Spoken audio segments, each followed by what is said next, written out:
On vous voit juste comme un opportuniste. Eh ouais. Pour beaucoup, un opportuniste, c'est un salaud, capable de tout du moment que ça sert ses petits intérêts. Tiens, on est entre nous là. On va se faire un petit sondage. Qui pense qu'un opportuniste est un profiteur? Ok. Ou quelqu'un qui se fout pas mal de savoir s'il est dans les règles ou pas? Ok, merci. Non, plus sérieusement. Le Larousse définit l'opportunisme comme une attitude consistant à régler sa conduite selon les circonstances du moment, que l'on cherche toujours à utiliser au mieux de ses intérêts. Il y a quoi de mal ici? C'est juste savoir saisir ses opportunités. Octobre 2014. Je viens d'être embauché dans une grande entreprise de médias et c'est un sacré soulagement parce que ça fait 3 mois que j'ai plus du tout de revenus. J'ai fermé ma boîte juste avant l'été et qui dit pas de pognon dit pas de vacances. Alors avec mon épouse Véro, on fait un truc un peu débile. On visite des grandes maisons à vendre. Des maisons plus grandes que ce qu'on a, évidemment. C'est toujours comme ça. Et ça fait 3 semaines que j'ai embauché dans mon nouveau taf. Je reçois une alerte du Bon Coin concernant justement une grande maison à vendre. Pas trop cher, mais alors, il y a tout à refaire à l'intérieur. Mon flair, la bonne affaire. Véro, elle n'y croit pas plus que ça. Le truc, c'est que je suis en période d'essai, donc non solvable. Aucune banque nous prêtera le moindre euro. Et pourtant, on va la visiter. Arrive à ce qui devait arriver, la maison nous plaît, on n'est pas tout seul sur le coup. Et la seule manière de passer devant tout le monde, c'est de renoncer à la condition suspensive d'obtention de prêt, comme on dit dans le jargon de Stéphane Plaza. Vous connaissez Stéphane? Ouais. Ça veut dire quoi? Eh bien, ça veut dire qu'on ne peut plus se rétracter sans payer une amende, en quelque sorte. Ça veut donc dire que si je ne suis pas confirmé, on ne peut pas avoir de crédit. Si on ne peut pas avoir de crédit, on ne peut pas acheter la maison. Et si on ne peut pas acheter la maison, on a une pénalité de 10% du prix de vente. 47 000 €. Ça ferait quand même cher la visite. Hein. Alors le truc, c'est que on ne peut pas devenir un opportuniste si on n'est pas ouvert aux autres, aux différences, si on n'est pas attentif aux situations, aux événements qui se déroulent sous nos yeux. Les yeux sont bien gros. Hein. Il faut vraiment être attentif à ça. En 2010, je suis commercial à la régie publicitaire d'RTL. Et il y a un gars, un prospect, qui nous énerve tous à la régie parce qu'il communique partout. Partout, mais vraiment partout. Europe 1, RMC, Énergie, Nostalgie, Chéri FM, en gros partout, sauf chez nous, putain. C'est René Cosse-Viager. Et le patron de l'époque, c'est Alain Lemouzy. Et c'est le genre de type que personne ne peut encadrer. Un patron un poil misogyne, sûr de lui, à qui il faut tout accorder et qui veut tout payer pas cher. Vous voyez le genre du mec? Ouais, ça m'étonne pas.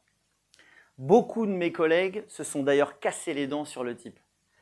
Mais moi, je reconnais que ça m'amuse. Le challenge m'amuse. Je suis un peu comme Churchill, Mark Twain ou encore Marcel Pagnol. On ne sait pas bien qui est le père de la citation, mais que vous devez connaître. Hein, c'est « Tout le monde savait que c'était impossible, et puis un jour, quelqu'un qui ne le savait pas est arrivé et il l'a fait. » Et bien, ce quelqu'un, c'est moi. Ouais, c'est ma petite séquence, je me la raconte. C'est vrai. Mais demain, j'espère que ce sera vous.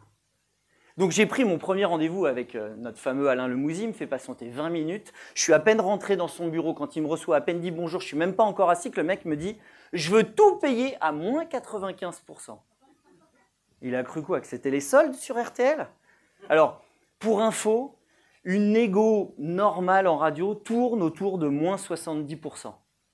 Sauf qu'Alain Lemouzy, il est hors norme, il veut payer moins 95%. Ben, je lui réponds que ce n'est pas envisageable. Et là, vous savez ce qu'il me dit? Sans se démonter. Hein. Il me dit, maintenant que j'ai eu un non, comment je fais pour avoir un oui? Vous avez dû en rencontrer des gens comme ça, des clients, peut-être même des collègues, qui ne doutent de rien, qui veulent le beurre, l'argent du beurre et le cul de la crémière, qui veulent vous imposer leur vision des choses, leur process, alors que vous savez qu'en les suivant, vous allez tout droit dans le mur. Ces moments où vous avez l'impression que vous n'avez pas le choix, en fait, qu'on vous impose à faire quelque chose que vous ne voulez pas faire. J'en connais beaucoup qui, dans cette situation, se braquent, pensent même qu'on leur manque de respect. Et ça finit toujours pareil. Ça finit par exploser. Moi, je reste très attentif à ce que Alain Lemouzy me dit, à ce qu'il veut. Je cherche ses points faibles et ses points forts. Et je comprends surtout que c'est un jeu, mais que son petit kiff à lui, c'est de faire craquer son adversaire dans son bureau, sur son terrain de jeu, à domicile. Mais pas de problème. Moi aussi, je suis joueur. Alors, on va jouer. Ça prendra le temps que ça prendra. Mais je sais qu'à la fin du match, c'est moi qui vais gagner. Si. Attention, hein. Moi, mon challenge, c'est pas juste qu'ils mettent du pognon sur RTL. Non. Moi, ce que je veux, c'est qu'ils déshabillent mes concurrents pour m'habiller moi. Et attention, je veux pas d'un vulgaire jogging basket des années 80. Ah non, j'ai un peu plus de classe que ça. Non, moi, je veux un beau costume sur mesure avec des Richelieu Berluti aux pieds. Eh ouais. Alors pour ça, qu'est-ce que je vais faire? Je vais jouer des rôles différents selon les situations, selon mes besoins. Je vais chercher ses points forts et ses points faibles. Je vais essayer toujours de rester à son écoute. Je vais finalement chercher à le séduire. Je vais parfois être dur, parfois conciliant. Tous les commerciaux le savent. Plus on est bon, plus on a de costumes différents à enfiler. Et pour ça, pour Alain Lemouzy, je vais lui dérouler le tapis rouge. Je vais lui organiser un déjeuner de prestige avec mon directeur général de l'époque. Je vais l'appeler d'ailleurs le déjeuner des opposés, le feu et la glace. Petit à petit, je gagne la confiance d'Alain parce que je deviens un adversaire à sa hauteur, je ne lâche rien facilement. Il faut finalement prendre le jeu de la négo pour ce qu'il est, un jeu drôle, tout du moins un jeu de rôle. Et après 2 mois de négociations, une quinzaine de rendez-vous et d'appels téléphoniques, on signe avec Alain l'un de mes plus gros contrats jamais signés avec un annonceur en direct. 450 000 € d'investissement la première année, 650 la deuxième et près d'1 million d'euros la troisième année. Contrairement à beaucoup de mes collègues, j'ai vu en Alain un type qui s'était fait tout seul. Parti de rien, il avait créé une PME qui employait plus de 150 personnes et qui faisait des millions de chiffres d'affaires. Alors ok, le mec n'avait pas que des qualités. Ça c'est vrai, même pas mal de défauts. Mais qui n'en a pas? Vous êtes parfait, vous? J'en connais quelques-uns, non. Moi non plus, hein, je ne suis pas parfait, hein, loin de là, mais vraiment très loin de là. Moi j'ai vu en Alain ses qualités, son côté travailleur, loyal, fidèle, et puis le fait qu'il se foutait royalement de votre pédigré. Alors, ne jugeons pas trop rapidement les gens, ni même les situations auxquelles on doit faire face. Faisons preuve d'ouverture d'esprit. Faisons preuve aussi d'intelligence de terrain. Et je pense qu'on verra apparaître des solutions à nos problèmes et peut-être même des opportunités. Alors, pour devenir opportuniste, il faut oser être audacieux. Et pour ça, Roger Federer, il sait faire. Il sait prendre les bonnes décisions au bon moment. Je vous replonge dans le contexte. On est en 2009. Nadal, qui vient de battre les 3 dernières années Roger Federer en finale de Roland-Garros, vient de se faire éliminer par une sorte de bûcheron suédois nommé Robin Söderling. Immédiatement, tous les regards se tournent vers Federer. Immédiatement, tout le monde pense que c'est l'année de Roger. Roland-Garros ne peut pas lui échapper, c'est une évidence. Immédiatement, Roger prend une pression de dingue sur les épaules. Il faut reconnaître que ça ne doit pas être simple de rester cool, zen, quand tout autour de vous, c'est l'excitation. Il stresse de perdre, de rater l'occasion. Oh putain. Excuse-moi. Ouais, bah, je comprends, c'est Roger. Ah, c'est vraiment Roger. Hein. On peut pas... Ouais, Roger. Ouais. Ouais, excuse-moi, je suis en pleine conférence. Je te rappelle? Ok. Je t'embrasse. Allez, bisous. Bisous, mon biquet. Ciao.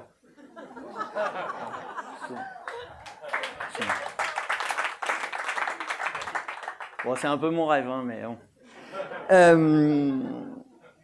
Oui, lui, il stresse de rater l'occasion unique qui s'offre à lui de gagner Roland-Garros. On la connaît tous, cette pression. La pression qu'on se met ou qu'on vous met sur les épaules.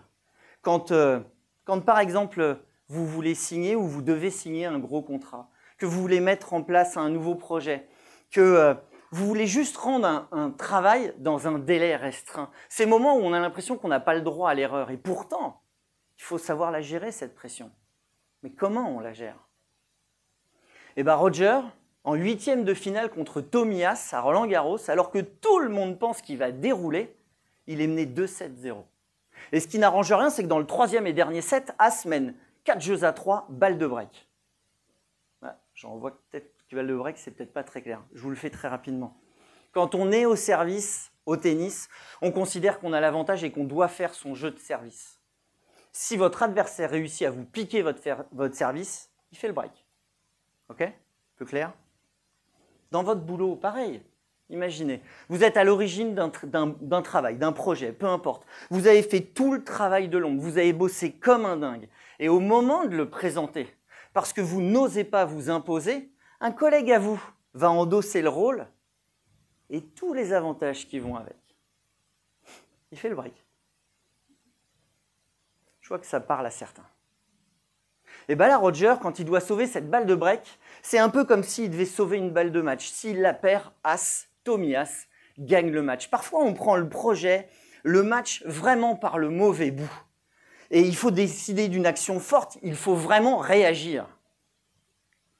Roger Federer au service. Service bombé sur le revers de l'adversaire. En une fraction de seconde, Roger décide de faire un décalage coup droit, d'utiliser son point fort, non pas pour faire une petite amortie ou un rond et attendre paisiblement la faute de l'adversaire. Non, non. Décalage coup droit pour mettre une prune. Paf! Ligne extérieure, balle bonne. 40A, égalité. Il vient de sauver ce qu'on peut considérer comme une balle de match. Il dira d'ailleurs par la suite en interview que c'est le premier bon coup qu'il fait de la partie. C'est le coup qui va le libérer. À la suite de ce coup-là, Tomias ne marquera plus que 2 pauvres jeux sur les 17 jeux suivants. Sur les 275 points qui ont été joués au cours de cette partie, un seul et unique coup va changer le cours des choses.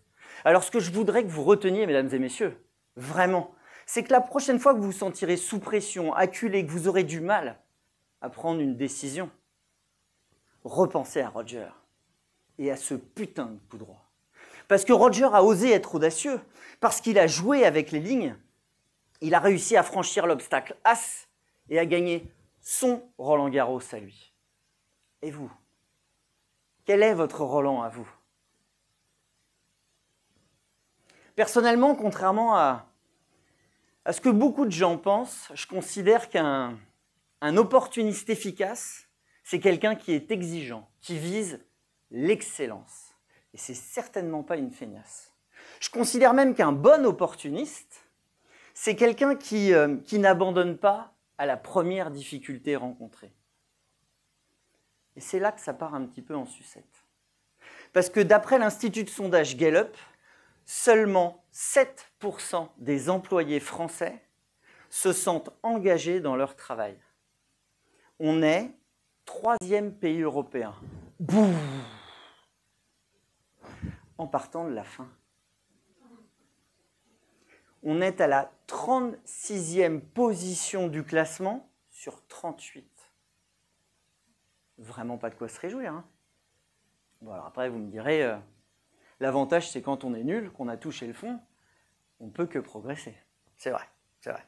Et d'ailleurs, le truc est vérifiable dans tous les métiers, quels qu'ils soient. On a tous la capacité à bien faire notre travail, à ne pas se contenter du minimum syndical, à être exigeant. C'est un choix, un engagement, je dirais même plus une volonté. Ça demande plus de travail. Ok, mais vous verrez, les retours seront bien meilleurs et au final, tout le monde est gagnant. Vraiment. On a tous, à notre niveau, la capacité à améliorer notre société de l'à peu près, à lutter contre les expressions du style « cher à ma fille »,« oh, c'est pas grave », ou encore « bon, c'est pareil. Ou, bon, ça c'est la mienne, c'est pas mal. On peut tous faire en sorte d'améliorer ça. Soyons exigeants, traçons notre chemin avec excellence et surtout, n'ayons pas peur d'être évalués. On se fixe un objectif et on essaie de l'atteindre. Maintenant qu'on se connaît un petit peu, je voudrais vous confier un secret. Peut-être que certains l'auront déjà un peu perçu, mais je suis un dingue de tennis, complètement. Je vois ma vie comme un cours de tennis. Les lignes, c'est les règles à respecter. Le filet, c'est les obstacles à franchir. La foule, c'est la pression qu'on se met sur les épaules. L'enjeu, l'objectif, c'est forcément de gagner la coupe. Personne veut être le champion du monde des beaux coups. Tout le monde s'en fout. La raquette, c'est mon outil de travail. Et la balle, c'est l'opportunité. L'opportunité à saisir. Un peu comme dans la vie d'ailleurs. Soit vous la saisissez, vous la provoquez, vous la jouez à fond. Soit vous défendez, vous subissez, vous contrez. Et dans le meilleur des cas, vous êtes en réaction. Vous savez ce qui fait la différence entre deux adversaires de même niveau au tennis? C'est l'intention. C'est la manière dont vous décidez de jouer votre point. Est-ce que vous êtes à 30%, 50%, 80%, 100% de vos possibilités? À 100% de vos possibilités, vous êtes sûr de faire le point. Mais moins votre intention est claire et précise, et plus vous risquez de voir votre adversaire faire mieux que vous. Si quand vous tapez la balle, vous mettez à douter, vous hésitez sur la zone à viser, vous pensez que vous allez rater, c'est mort. Votre adversaire à coup sûr va s'engouffrer dans la brèche. Alors bien sûr, jouer tous les coups à 100%, c'est pas jouable. Comme d'ailleurs être tous les jours au top au boulot. Compliqué. Alors après, juste un petit truc, je vous conseille de ne pas descendre sous la barre des 50% parce que sinon ça finit par se voir. Je dis ça, je dis rien, faites comme vous voulez. Non mais jouer 100% de coups gagnants, c'est pas faisable, c'est clair. Mais choisissez vos coups et jouez-les à fond. Vous savez qu'au tennis, c'est l'un des rares sports où on peut gagner plus de points que son adversaire et perdre le match. Si. C'est ce qui est arrivé à Roger Federer, mon idole. Contre Djokovic, en finale de Wimbledon en 2019, Federer marque 218 points contre 204, 14 points d'écart, 3 jeux et demi de différence. Et putain, il va perdre cette finale, son 21e titre du Grand Chelem. Alors, dans votre vie, choisissez vos batailles. Et faites-le à fond. Choisissez vos batailles et faites-le à fond. Ne gagnez pas les mauvais points. Gagnez les points qui font la différence. Définissez avec précision votre cible et ne laissez pas le doute s'immiscer si vous êtes convaincu de votre décision. Et pour ça, il n'y a pas 50 000 solutions. Il faut travailler beaucoup.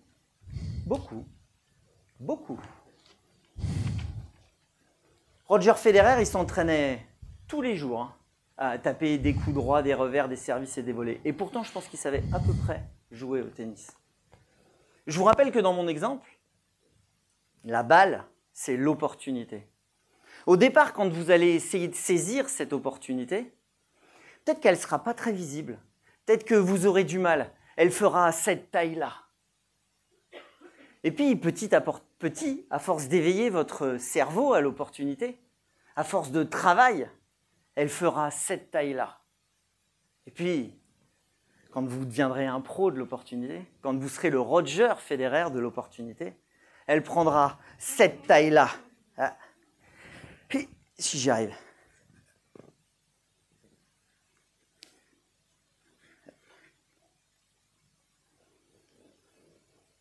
Alors, ce qu'il y a de bien, comme le dit Richard Branson, c'est que les opportunités, c'est comme les autobus. Il y en a toujours un autre qui arrive. Même si vous ratez le dernier de la journée, il y en aura un autre le lendemain et le surlendemain. Alors, vous ne prenez pas la tête si vous ratez 1, 2 ou 3 opportunités.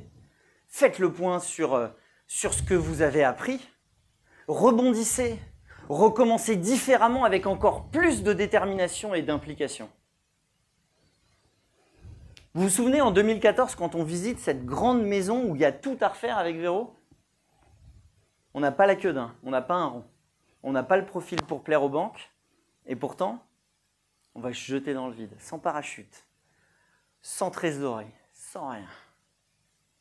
On va faire une offre au prix sur cette maison en disant qu'on a déjà l'argent. J'ai même pas un mois d'ancienneté dans la boîte. Par contre, je me fais confiance. Je sais que je suis performant dans ce que je fais. Je l'ai déjà prouvé.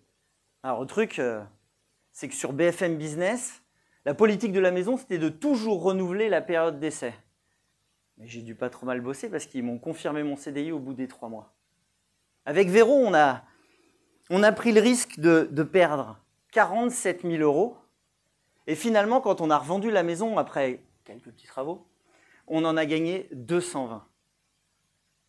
Alors, je crois que vous l'aurez compris, hein, être opportuniste, c'est pas un gros mot, c'est pas une insulte, c'est pas non plus un défaut, c'est une philosophie. Et la bonne nouvelle du jour, c'est qu'il n'y a pas de salauds ici. Il n'y a que des gens capables de se créer des opportunités. En résumé, ce que je voudrais que vous reteniez, c'est que pour devenir un opportuniste parfait ou presque parfait, c'est choisissez, prenez une opportunité. Et si ça ne fonctionne pas, c'est pas grave, il vous en reste plein. Merci.